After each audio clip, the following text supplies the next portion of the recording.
Hello friends, இன்றைக்கி நம்ம பார்க்க போகிறது Japanese anime சீரிஸான Overlord season 1 episode 5 தான் இன்றைக்குள்ள வீடியோவில் பார்க்க போகிறோம். உங்களுக்கு இந்த வீடியோ பிடிச்சிருந்தது அப்படின்னா லைக் பண்ணிட்டு அப்படி மறக்காமல் நம்ம சேனலை சப்ஸ்கிரைப் பண்ணிடுங்க. இதில் சில விஷயங்களை டேரெக்டாக சொல்லியிருக்க மாட்டாங்க, இன்டெரக்டாக தான் சொல்லியிருப்பாங்க. ஒருவேளை அது உங்களுக்கு இப்போதைக்கு புரியலை அப்படின்னாலும் போக போக புரிய ஆரம்பிக்கும். ஸோ பொறுமையாக வாட்ச் பண்ணுங்கள். சரி வாங்க நம்ம இன்றைக்குள்ள கதைக்குள்ளே போக ஆரம்பிக்கலாம். இன்றைக்கி நம்ம பார்க்க போகிறது ஓவர்லார்ட் சீசன் 1 எபிசோட் 5. நாஸ்ரேக்கில் எந்த பிளேயர்ஸும் கிடைக்கல, அதனால ஷெல்டியர் வந்துட்டு உட்லாண்ட் வரைக்கும் போய் தேடலாம் அப்படின்னு சொல்லி நினைக்கிறா. அப்புறமா நேற்று நம்ம பிடிச்சவன் ஸ்லேன் தியோக்ரேஸை சேர்ந்தவன் அப்படின்னு சொல்லி விசாரணையில் தெரிய வந்திருக்கு.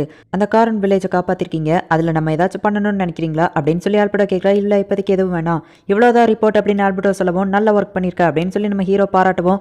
நீங்கள் பாராட்டுற லெவலுக்கு இப்போல்லாம் உங்களுக்கு என் மேலே லவ் வந்துருச்சா அப்படின்னு சொல்லி ஆல்பர்டோ கேட்கவும், இங்கே பாரு ஆல்பர்டோ, நான் உன்னோட ப்ரோக்ராமை மாற்றி எழுதுனதுனால தான் நீ என் மேலே இவ்வளோ ஃபீலிங்காக இருக்க. அது போக உன்னை டேப்லாக தான் டிசைன் பண்ணா அப்படின்னு நம்ம ஹீரோ சொல்லவும், டேப்ல எனக்கு அப்பா மாதிரி நான் என்னோட ஃபியூச்சர் ஹஸ்பண்டை கண்டுபிடிச்சிட்டா அவர் சந்தோஷம் தான் படுவார் அப்படின்னு சொல்லி ஆல்பர்டோ சம்மந்தம் இல்லாமல் பேசிட்டு இருக்கா. அப்போ ஷெல்டியர் அந்த இடத்துக்கு வரா. என்னோட ஹெல்ப் ஏதாச்சும் வேணுமா அப்படின்னு நம்ம ஹீரோ அவா கிட்ட கேட்டா, உங்களை பார்த்ததே எனக்கு ஒரு பெரிய சந்தோஷம் அப்படின்னு சொல்லி அவா சொல்லுவோம். அப்போ பார்த்துட்டல கிளம்பு அப்படின்னு சொல்லிட்டு ஆல்பர்டோ சொல்றா. அப்படியே இவங்க ரெண்டு பேருக்குள்ளேயும் சண்டை வருது. ரெண்டு பேரும் சின்ன பிள்ளை மாதிரி சண்டை போடுறதை நிறுத்துங்க அப்படின்னு நம்ம ஹீரோ சொல்லவும் அமைதியாகிறாங்க. உண்மையிலேயே எதுக்காக வந்திருக்க அப்படின்னு நம்ம ஹீரோ கேட்கவும், நீங்க கொடுத்த அந்த மிஷனுக்காக நானும் செபஸோ ரொம்ப தூரம் போறோம், திரும்ப வர லேட் ஆகும், அதான் போறதுக்கு முன்னாடி உங்க அழகான முகத்தை ஒரு தடவை பார்த்துட்டு போகலான்னு வந்தேன் அப்படின்னு சொல்லி அவ கிளம்புறா. இங்க இராந்தல் சிட்டியில அட்வென்ச்சரர் கில்டில் நம்ம ஹீரோ ஜாயின் பண்ணிட்டு இப்போ ஒரு கிளப்புக்கு போறான். அவன் கூடவே சேர்த்து நாவே அப்படிங்கிற ஒரு பொண்ணு இருக்கா. அவளும் வந்துட்டு அந்த நாஸ்ரேக்கில் உள்ளவா தான். நம்ம ஹீரோ இப்போ தான் அந்த அட்வென்ச்சர் கில்டில் போய் சேர்ந்திருக்கான் அப்படிங்கிறதுனால அவனுக்கு காப்பர் பிளேட் கொடுத்துருக்காங்க. ஸோ அதனால நம்ம ஹீரோவை யாரும் மதிக்கவே மாட்டேங்கிறாங்க. ஒன்ன மாதிரி ஒரு ஆள்லாம் இங்கே தங்கணும்னா 7 காப்பர் காயின் ஆகும் அப்படின்னு சொல்லி அந்த கடைக்கார் சொல்றாரு. எனக்கு ஒரு பிரச்சனையும் இல்லை அப்படின்னு நம்ம ஹீரோ அந்த துட்டை கொடுக்குறான். அப்போ ஒரு மொட்டை வந்துட்டு நம்ம ஹீரோட்ட வேணும்னே பிரச்சனை இருக்கிறான். என் காலை தட்டி விட்டதுக்கு ஒழுங்கா மன்னிப்பு கேளு, இல்லைன்னா அவன் கூட வந்திருக்கிற அந்த பொண்ணை கிஸ் பண்ண சொல்லு அப்படின்னு சொல்லவும் நம்ம ஹீரோ சிரிச்சுக்கிட்டே, நீலா என் கூட சண்டை போட தகுதியே இல்லாதவன், இப்போ முடிஞ்சா சரி அப்படின்னு சொல்லிட்டு அவனை தூக்கி போட்டுருதான். அவன் போய் ஒரு பொண்ணு வச்சிருக்கிற ஹீலிங் போஷன் மேலே விழுந்து உடைக்கவும், ஏன் அப்படி பண்ண, நான் ராத்திரி பகலா தூங்காம கஷ்டப்பட்டு உழைச்சதை வாங்கினேன் அப்படின்னு சொல்லவும், இவனுங்க தான் காரணம், இவனுங்கிட்ட காசை வாங்கிக்கோ அப்படின்னு நம்ம ஹீரோ சொல்றான். இவனுங்க மோரக்கட்டையெல்லாம் பார்த்தா காசு வச்சிருக்கவன் மாதிரியா தெரியுது, உன் ஆர்மரை பார்த்தாலே நீ ரிச்சானவனா தெரியுது, உன்ட்ட கண்டிப்பா ஒரு ஹீலிங் போஷன் இருக்கும் தாயன் அப்படின்னு சொல்லி கேட்கவும் நம்ம ஹீரோ கொடுக்குறான். என்னது ரெட் போஷனா அப்படின்னு சொல்லிட்டு அவ்வளோ வாங்கிட்டு போயிருந்தா. லார்ட் ஐன்ஸ், எதுக்காக நீங்கள் அவளுக்கு ஹை லெவல் போஷனை கொடுத்தீங்க அப்படின்னு சொல்லி கேட்குவோம். அதை அப்புறமா பார்த்துக்கலாம், இப்போதைக்கு ஃபர்ஸ்ட் நம்ம இந்த கில்டை பற்றி யோசிப்போம் அப்படின்னு சொல்லிட்டு நம்ம ஹீரோ சொல்கிறான். நெக்ஸ்ட் நம்ம என்ன பண்ணலாம் அப்படின்னு சொல்லிட்டு அவ கேட்குறா. நீ இந்த ஹியூமன்ஸை பற்றி என்ன நினைக்கிற அப்படின்னு நம்ம ஹீரோ கேட்குவோம். அதுங்கெல்லாம் முட்டாள் அப்படின்னு சொல்லிட்டு அவ சொல்கிறா. இவா கூடவா அப்படின்னு சொல்லிட்டு நம்ம ஹீரோ மனசுக்குள்ளே நினச்சிட்டு, உன்னோட கருத்தில் நான் தலையிட விரும்பல, ஆனால் இங்கே இருக்கிற மனுஷங்க முன்னாடி மட்டும் கொஞ்சம் நல்லபடியாக நடந்துக்கோ அப்படின்னு சொல்லவும் அவ்வளோ சரி ஓகேன்னு சொல்கிறா. அப்புறமா இந்த இடத்துல என்னோட பேர் மோன் அப்படிங்கிறதுனால மோன் அப்படின்னே கூப்பிடு, லார்ட் ஐன்ஸ் அப்படின்னு சொல்லி கூப்பிடாத அப்படின்னு நம்ம ஹீரோ சொல்கிறான். அவ்வளோ சரி ஓகே அப்படின்னு சொல்கிறா. முதல்ல இந்த உலகத்தை பற்றி நிறைய இன்ஃபர்மேஷன் கலெக்ட் பண்ணணும், அதுக்கு நம்ம நிறைய அட்வென்ச்சரர்ஸ் கூட பழகணும், நம்மளோட திறமையை இந்த இடத்துல காட்டி சின்ன அட்வென்ச்சரர்லேருந்து ஹை லெவல் அட்வென்ச்சரர் வரைக்கும் அவங்க கூட பழகணும். ஏன்னா அவங்க கிட்ட தான் நிறைய இன்ஃபர்மேஷன் இந்த உலகத்தை பற்றி இருக்கும். நம்மக்கிட்ட காசோ கம்மியாக இருக்குது, நம்ம நாஸ்ரிக்கோட காசை இந்த இடத்துல செலவு பண்ண முடியாது, ஏன்னா நம்மளை ஃபாரினர்னு கண்டுபிடிச்சிருவாங்க. அது போக மற்ற பிளேயர்ஸ் பார்த்தாலும் பிரச்சனை தான், ஃபர்ஸ்ட் நம்ம ஒரு ஜாபை கண்டுபிடிக்கணும் அப்படின்னு நம்ம ஹீரோ சொல்கிறான். நம்ம ஹீரோ கிட்ட ஹை லெவல் பொசிஷனை வாங்கிட்டு போனால் அந்த பொண்ணு ஒரு கடைக்கு போய், நீங்கள் தான் இன்ஃபீரியர் பாலியாவன்னு கேட்குறோம். அவனை ஆமான்னு சொல்கிறான். நீங்கள் ஒரு விஷயத்தை டெஸ்ட் பண்ணி சொல்லணும் அப்படின்னு அவள் சொல்கிறா. பார்த்தா அவன் வந்துட்டு, பாட்டி நீங்கள் இதை செக் பண்ணியே ஆகணும் அப்படின்னு சொல்கிறான். இவங்க தானே இந்த ஊர்லேயே ஃபேமஸ் ஃபார்மசிஸ்ட் அப்படின்னு சொல்கிறாங்க. அவனும் ஆமாம் அப்படின்னு சொல்கிறான். அவங்க அதை செக் பண்ணி பார்த்துட்டு, இதை பற்றி நான் கேள்விப்பட்டிருக்கேன், இப்போ தான் ஃபஸ்ட் டைம் நேரில் பார்க்குறேன், இது கடவுளோட ரத்தம் அப்படின்னே சொல்லுவாங்க. ஃபுல் அண்ட் ஃபுல்லாக இது மேஜிக்கால தான் கிரியேட் ஆயிருக்கு. நீ உண்மையிலேயே ரொம்ப லக்கி தாமா, ஆனால் இதில் நிறைய ஆபத்தும் இருக்குது, இது கிடைக்கிறதுக்காக கொலை வேணாலும் பண்ணுவாங்க, இது 8 கோல்டு காயின் போகும், வேணா சொல்லு நானே வாங்கிடுறேன் அப்படின்னு சொல்லவா அந்த பொண்ணு யோசிக்கிறா. நம்ம வேணா இன்னொன்று பண்ணலாம் அப்படின்னு சொல்லி அந்த பாட்டி சொல்கிறாங்க.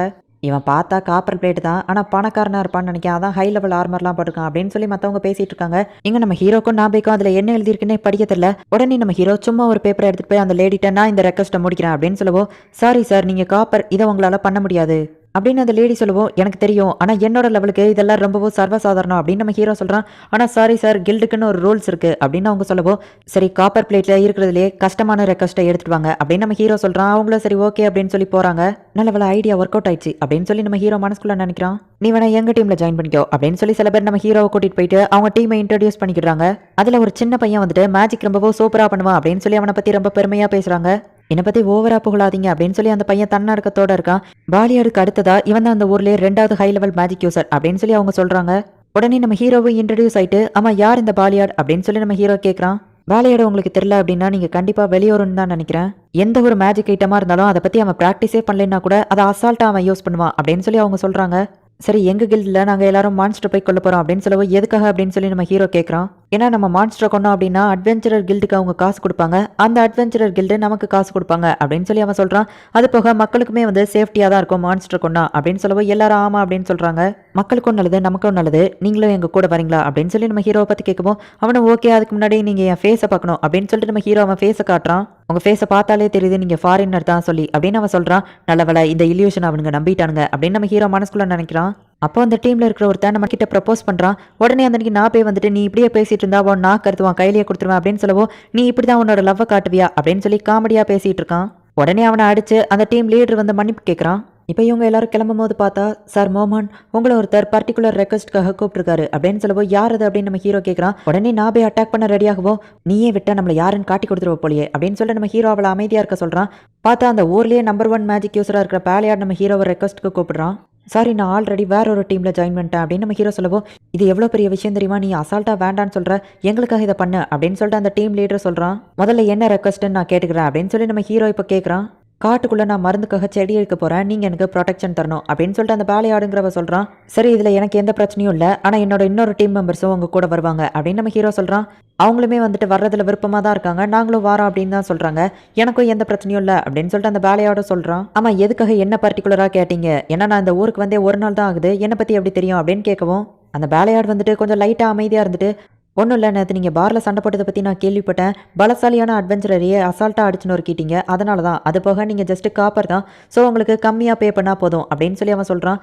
உங்களோட ரீசன் ஏற்றுக்கிற மாதிரி தான் இருக்குது, சரி நான் வரேன் அப்படின்னு நம்ம ஹீரோ சொல்கிறான். ஆனாலுமே இதில் ஏதோ ஒரு விஷயம் சந்தேகமாக இருக்குது அப்படின்னு சொல்லி நம்ம ஹீரோ மனசுக்குள்ளே நினைக்கிறான். அதே சிட்டி ரேந்தேலில் இருக்கிற ஒரு சர்ச் மாதிரியான இடத்துக்கு ஒரு பொண்ணு போகிறா, ஒரு சீக்ரெட் வழி இருக்குது, அதை இப்போ அவள் திறந்து நான் வந்துகிட்டு இருக்கேன் அப்படின்னு சொல்லிட்டு இப்போ அவள் அதுக்குள்ளே போகிறா.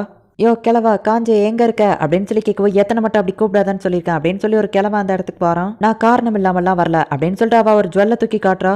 ஸ்லெயின் தியோக்ரசி நாட்டில் இருக்கிற அந்த பிரின்சஸ் கிட்ட இருக்கிற அந்த ஜுவல் தானே இது, இந்த மேஜிக்கல் ஐட்டத்தை தொட்டாலே அவங்க இறந்து போயிருவாங்கல்ல சொல்லி நான் கேள்விப்பட்டிருக்கேன், அப்படியே இதை நீ எடுத்துகிட்டு வந்தாலுமே இதை உன்னால் யூஸ் பண்ண முடியாது அப்படின்னு சொல்லி அவர் சொல்கிறாரு. அது எனக்கு தெரியுமே, அதனால தான் நான் உன்கிட்ட வந்திருக்கேன். இந்த ஊரில் பேலையாட் அப்படிங்கிற ஒருத்தன் எந்த ஒரு மேஜிக்கல் ஐட்டத்தை வேணாலும் ஈஸியாக யூஸ் பண்ணுவான்னு கேள்விப்பட்டிருக்கேன், அவனை நீ கண்டுபிடின்னு சொல்லவும் ஏன் நீ ஒரு பெரிய பிரச்சனையை உண்டாக்க போறியா அப்படின்னு சொல்லி அவர் கேட்குறாரு. நான் உன்னோட ரிச்சுவலில் கலந்துக்கிடுறேன் அப்படின்னு அவ சொல்லவோ அப்படின்னா கண்டிப்பாக நான் என்ன வேணா பண்ணுவேன், அந்த வேலையாட கண்டுபிடிக்கிறேன் அப்படின்னு சொல்லிட்டு அந்த மொட்டை தலையை சொல்கிறான். இந்த இடத்துல இந்த எபிசோட் முடியுது. நம்ம ஹீரோ கூட இருக்கிற அந்த நாபே அப்படிங்கிற பொண்ணு யார் அப்படிங்கிறத இப்போ வரைக்கும் நமக்கு கரெக்டாக சொல்லியிருக்க மாட்டாங்க. போக போக இருக்கிற எபிசோட்ஸில் தான் நமக்கு எல்லாத்தையுமே தெளிவாக காட்டுவாங்க. ஸோ இந்த கதையை பொறுமையாக வாட்ச் பண்ணுங்கள், அப்படின்னா தான் உங்களுக்கு கதை புரியும். அண்ட் போக போக இருக்கிற எல்லா எபிசோட்ஸும் சூப்பராக இருக்கும். ஸோ மிஸ் பண்ணாமல் பார்த்து என்ஜாய் பண்ணுங்கள். அண்ட் உங்களுக்கு இந்த வீடியோ பிடிச்சிருந்தது அப்படின்னா லைக் பண்ணிட்டு அப்படி மறக்காமல் நம்ம சேனலை சப்ஸ்கிரைப் பண்ணிடுங்க. தேங்க்யூ ஃபார் வாட்சிங். பாய் கைஸ், நெக்ஸ்ட் எபிசோடில் மீட் பண்ணலாம்.